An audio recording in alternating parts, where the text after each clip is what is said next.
Bom, pessoal, vamos para mais uma aula de Química Orgânica, na qual iniciaremos o nosso estudo das funções orgânicas pelos hidrocarbonetos. Para chegarmos em hidrocarbonetos, é necessário vermos alguns outros assuntos. O primeiro desses assuntos será a classificação dos compostos orgânicos e vamos iniciá-la pelo número de elementos que eles apresentam. Repare só, a química orgânica é uma química pobre em elementos. Ela apresenta o carbono e pouca coisa mais. Vamos iniciar pelos compostos binários. O nome está te indicando. Compostos binários só apresentam dois elementos. Os compostos binários na química orgânica sempre apresentam dois elementos, carbono e hidrogênio. Por causa disso, eles são chamados de hidrocarbonetos. Repare só, hidrocarbonetos é exatamente o tema de nossa aula, mas precisamos aprender bastante antes de poder iniciar o estudo real deles. Bem, compostos binários, está claro, dois elementos. O que mais temos? Temos os compostos ternários. Compostos ternários podem ser muito variados. Nós temos os ternários oxigenados. Ternários oxigenados, o nome indica, tem oxigênio. Então você vai ver carbono, hidrogênio e oxigênio. Temos também os ternários nitrogenados. Repare, carbono, hidrogênio e nitrogênio. E, finalmente, os compostos ternários halogenados, que apresentam C, H e X. Ué, X? Bem, por X nós estamos representando qualquer halogênio presente na química orgânica. Você lembra, halogênios, família 7A. Ou então tem gente que chama também, e é mais moderno falar assim, de grupo 17. Os halogênios que entram na química orgânica são o flúor, o cloro, o bromo e o iodo. Existe um quinto halogênio, que é o astato, mas ele não aparecerá em nossas aulas. Recapitulando, somente carbono, hidrogênio e um destes, flúor, cloro, bromo ou iodo. Ok? Bem, finalmente vamos então ver os compostos quaternários. Os mais importantes apresentam carbono, hidrogênio, oxigênio e nitrogênio.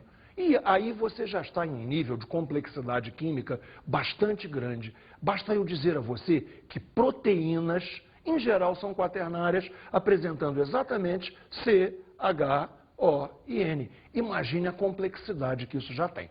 Há algumas outras possibilidades de compostos quaternários, apresentando C, H, O e cloro ou flúor, algum halogênio, e ainda C, H, N e, novamente, algum halogênio. Mas essas hipóteses são bastante menos frequentes. Bem, vamos ver então agora as funções orgânicas. E o que é uma função? Um conjunto de compostos com propriedades químicas semelhantes. Só isso. Isso nos leva a poder finalmente iniciar a nossa aula estudando então os hidrocarbonetos, a nossa primeira função. Hidrocarbonetos, então, são compostos binários de carbono e hidrogênio. Existem vários tipos de hidrocarbonetos importantes. O primeiro que vamos ver são os alcanos.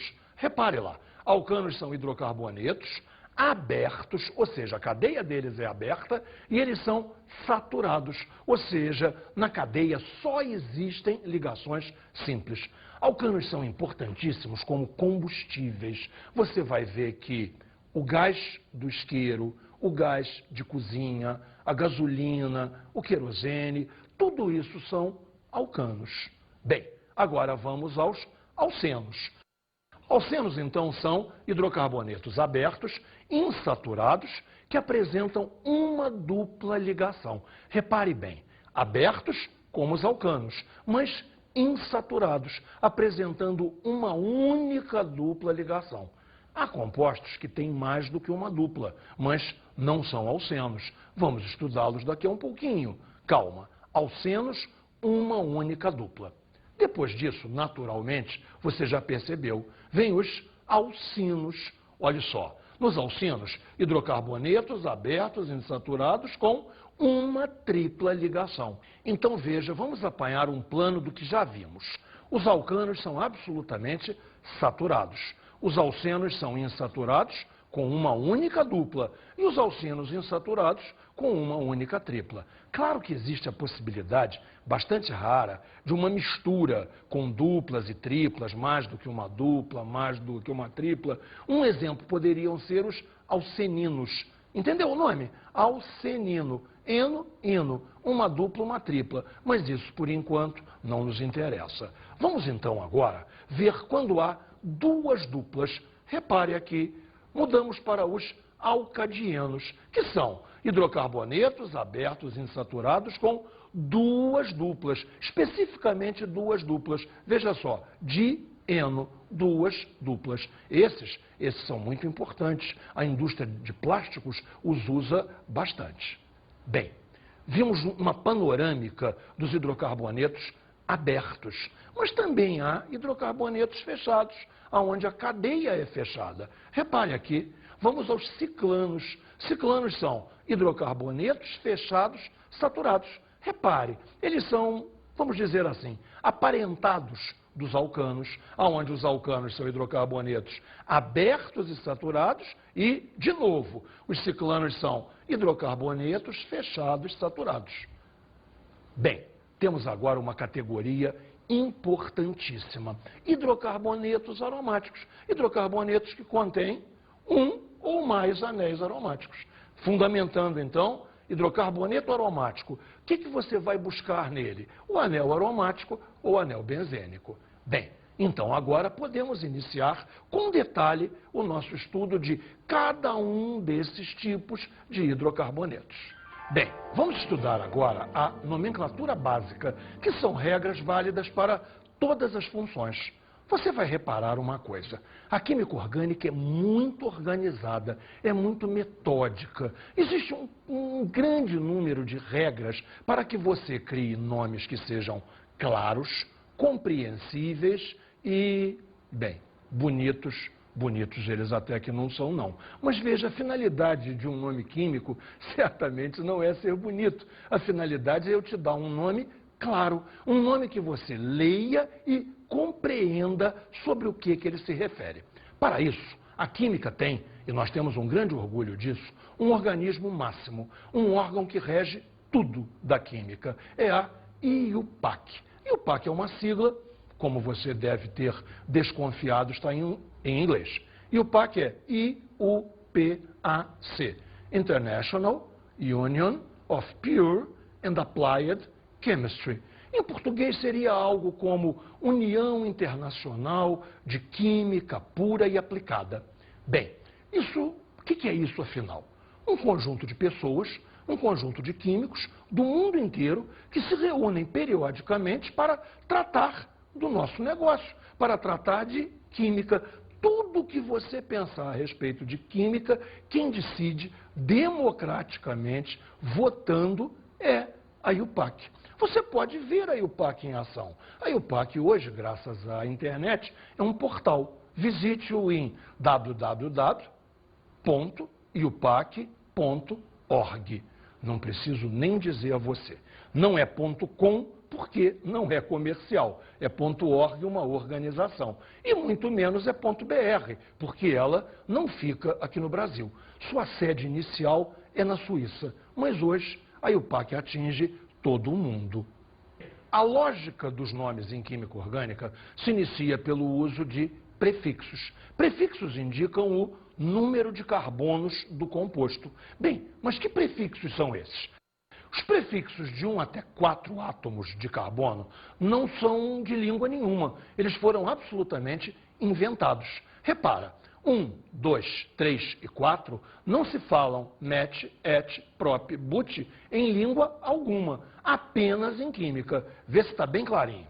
1 carbono eu vou dizer met, 2 carbonos eu vou dizer et, 3 carbonos eu vou dizer prop e 4 carbonos eu vou dizer but. O que você precisa memorizar acabou.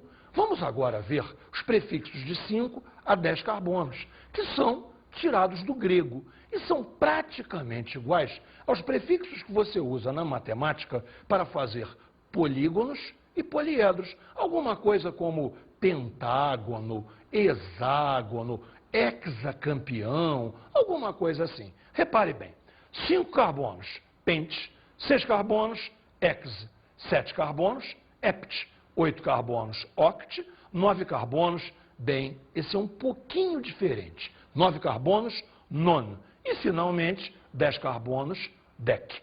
Você deve estar se perguntando, e se forem 11, 12, 13, há prefixos para isso tudo.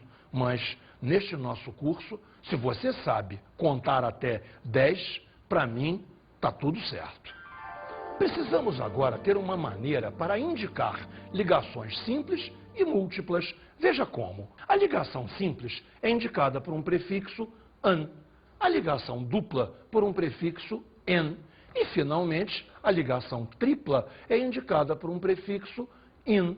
Suponha que eu preciso indicar alguma coisa de 4 átomos de carbono com ligações todas elas simples. Ficamos com butan. Percebeu? But, mas an. Agora, se eu precisar de uma coisa de 5 átomos de carbono que tem uma ligação dupla, pent, en, penten. E, finalmente, um último exemplo. Imagine que eu preciso de uma coisa com 3 carbonos e uma ligação tripla. Prop, in, ou seja, propin. Propin. Isso não soa bem, isso não soa português. Claro, o nome ainda não está completo. Para completar o nome, precisamos dos sufixos. Sufixos vão indicar para a gente a que função o composto pertence. Temos aqui alguns exemplos. Repare, hidrocarbonetos vamos indicar por um sufixo O, ou seja, aquele nome que eu te falei seria propino, se ele fosse um